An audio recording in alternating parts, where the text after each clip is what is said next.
jadi orang yang sukses.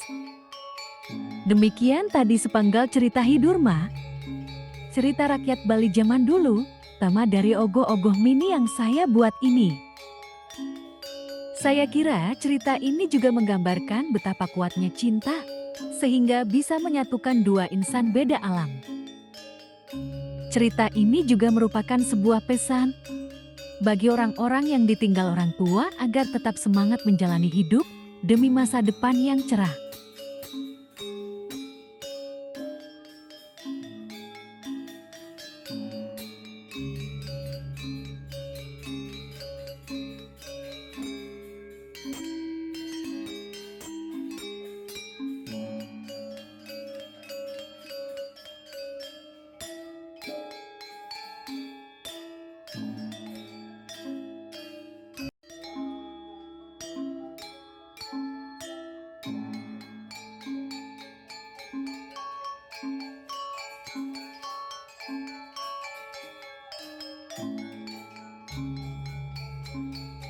Ngomong-ngomong, begini hasil akhir ogoh-ogoh mini saya.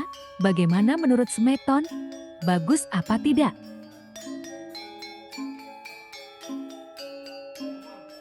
Sampai sini dulu ya. Terima kasih sudah menonton sampai sini. Nanti kita ketemu lagi di cerita yang lain.